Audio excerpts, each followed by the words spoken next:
CP ইতিমধ্যেই কিন্তু জানিয়েছে সমস্ত রকম তদন্ত চলছে, পরিবারের দাবি যদি কোনো থাকে সেই দাবিও মেনে নেওয়া হবে। ইতিমধ্যেই কিন্তু যে খবর সামনে এসেছে যে সারা রাত তদন্ত করা হয়েছে এবং এই ঘটনায় ইতিমধ্যেই একজনকে গ্রেপ্তার করা হয়েছে। আর এই নিয়ে আমরা বিস্তারিত জানবো, আমাদের সঙ্গে রয়েছেন রিয়া মাঝি। রিয়া, সিপি ঠিক কি বললেন আজকে সাংবাদিক বৈঠক করে?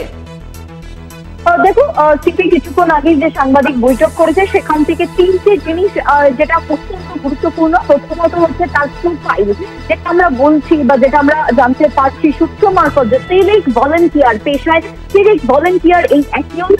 আর যখন পেশাগত বিষয়টা যখন জানার জন্য বলা হয়, বারংবার যখন জানার চেষ্টা করা হয়, সিপির থেকে বারবার প্রশ্ন করা হয়, কখনো কখনো সিপি সেই প্রশ্ন এড়িয়ে গিয়েছে, কখনো তিনি চটেছেন, তিনি এই প্রশ্নের তিনি উত্তর দিতে চাননি এবং তিনি স্পষ্টত জানিয়েছেন যে what ever profession he hold for us he is only a criminal. অর্থাৎ একটা হিনিয়াস ক্রাইমের সঙ্গে যুক্ত এই অভিযুক্ত, তার প্রফেশন যাই হোক না কেন সে আমাদের কাছে শুধুমাত্র একজন ক্রিমিনাল, এমনটাই কিন্তু জানানো হয়েছে সিপির তরফ থেকে। বারংবার তিনি একটাই উত্তর দিয়েছেন, যখন তার প্রফেশন নিয়ে তাকে প্রশ্ন করা হয় তিনি উত্তর দিয়েছেন যে তিনি একজন হিনিয়াস ক্রাইমের সঙ্গে যুক্ত আছে এই অভিযুক্ত, তাই তার প্রফেশন যাই হোক না কেন সে শুধুমাত্র আমাদের কাছে ক্রিমিনাল, এমনটাই কিন্তু সিপি কলকাতা পুলিশ কমিশনার তিনি কিন্তু বারংবার জানিয়েছেন।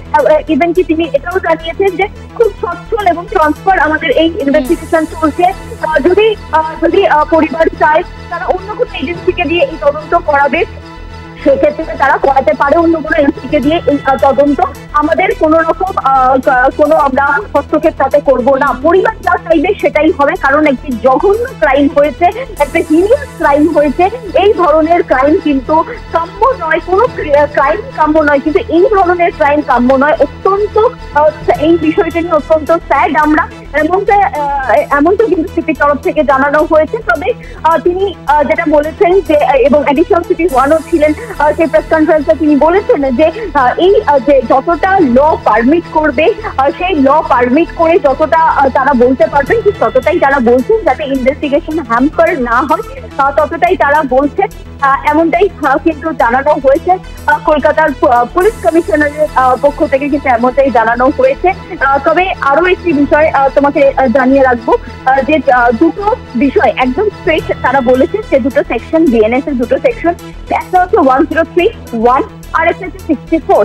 এই দুটো একটি মার্ডার এবং অপরটি হচ্ছে রেপ, এই দুটো সেকশন রুজু হয়েছে কারণ ফ্যামিলির তরফ থেকেও কিন্তু টালা থানায় একটি অভিযোগ দায়ের করা হয়েছিল, যেখানে মার্ডার এবং খুন এবং রেপের অভিযোগ করেছিল। সেই অভিযোগের ভিত্তিতে কিন্তু তদন্ত শুরু করে একজনকে গ্রেপ্তার করেছে, যে কিন্তু পেশায় সিভিক ভলেন্টিয়ার বলে সূত্র মারফত জানা যাচ্ছে, যদিও পুলিশের তরফ থেকে কোনো রকম অফিসিয়াল স্টেটমেন্ট দেওয়া হয়নি।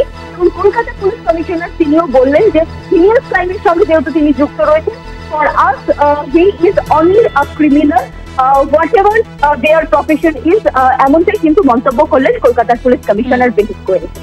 ধন্যবাদ তোমায় রিয়া, আমাদের সঙ্গে ছিলেন আমাদের প্রতিনিধি রিয়া মাঝি।